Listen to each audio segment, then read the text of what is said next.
ఏపీలో ఉన్నటువంటి 5 ఎమ్మెల్సీ ఎన్నికలకు సంబంధించి షెడ్యూల్ విడుదలైంది. వచ్చే నెలలో ఎమ్మెల్యే కోటా కింద ఈ స్థానాలకు ఎమ్మెల్సీ ఎన్నికలు జరగబోతోంది. 164 సీట్లతో బలంగా ఉంది టీడీపీ కూటమి. దీంతో 5 స్థానాల్ని సునాయాసంగానే సొంతం చేసుకుంటుంది. అయితే ఈ 5 పదవులపై చాలా మంది ఆశలు పెట్టుకున్నారు. తమకంటే తమకి తప్పకుండా అవకాశం వస్తుందని వాళ్ళంతా భావిస్తున్నారు. ఈ జాబితాలో పిఠాపురం వర్మ కూడా ఉన్నారు. కూటమి అధికారంలోకి వచ్చిన వెంటనే వర్మకి ఎమ్మెల్సీ పదవి ఇస్తారని అంతా భావించారు. కానీ అధికారంలోకి వచ్చి 9 నెలలు అవుతున్నా వర్మకి ఎలాంటి పదవి దక్కలేదు. దీంతో ఆయనలో ఒక రకమైన అసహనం వ్యక్తమైంది. తాజాగా ఆయన చేసిన ట్వీట్ ద్వారా ఇది అర్థమైంది. కానీ ఇప్పుడు అదే ట్వీట్ ఆయనకి ఇబ్బందికరంగా మారింది. ఎమ్మెల్సీ పదవి ఆశపై నీళ్లు చల్లేలా ఉంది. ఈ ఎన్నికల్లో పిఠాపురం నుంచి తప్పుకున్నారు వర్మ. 2019 ఎన్నికల్లో 2 చోట్ల పోటీ చేశారు పవన్ కళ్యాణ్. కానీ 2 చోట్ల ఓటమి ఎదురైంది. దీంతో 2024 ఎన్నికల్లో జాగ్రత్త పడ్డారు పవన్ కళ్యాణ్. గెలుపు కోసం అవకాశం ఎక్కువగా ఉన్న నియోజకవర్గాన్ని ఎంపిక చేసే పనిలో పడ్డారు. అలా ఆయన దృష్టిలో పడింది పిఠాపురం నియోజకవర్గం. అయితే అప్పటికే అక్కడ పోటీ చేసేందుకు వర్మ అన్ని ఏర్పాట్లు చేసుకున్నారు.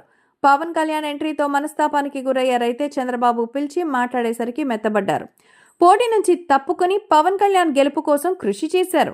అయితే అప్పట్లో కూటమి అధికారంలోకి వచ్చిన వెంటనే ఎమ్మెల్సీ ఇస్తామని వర్మకు హామీ ఇచ్చినట్టుగా ప్రచారం నడిచింది.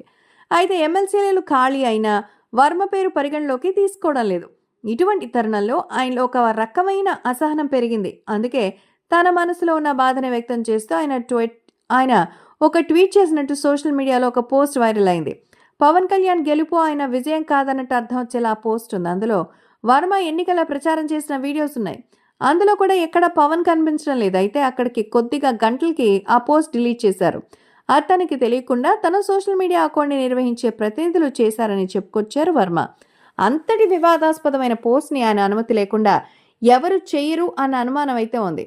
అయితే పిఠాపురంలో ఎన్నికల ఫలితాల అనంతరం పరిస్థితి మారింది. పవన్ కళ్యాణ్ డిప్యూటీ సీఎం కావడంతో అక్కడ జనసైనికులు చాలా యాక్టివ్ అయ్యారు. వారితో వర్మకి గ్యాప్ ఎక్కువగా పెరిగింది. వరుసగా అక్కడ అనేక పరిణామాలు జరుగుతున్నాయి. దీంతో వర్మలో సైతం ఓ రకమైన బాధ వ్యక్తమైంది. ఈ క్రమంలోనే ఈ పోస్ట్ వైరల్ అయినట్టుగా తెలుస్తోంది. అయితే అప్పటి వరకు వర్మ పట్ల పవన్ కి మంచి అభిప్రాయం కొనసాగుతోంది. కానీ ఈ పోస్ట్ చేసిన తర్వాత ఒక రకమైన మార్పు కనిపిస్తోంది. పవన్ కళ్యాణ్ అనుమతిస్తే కానీ చంద్రబాబు వర్మకి ఛాన్స్ ఇచ్చే పరిస్థితి లేదు. దీంతో ఏం జరుగుతుందో అన్న ఉత్కంఠ అయితే కొనసాగుతోంది.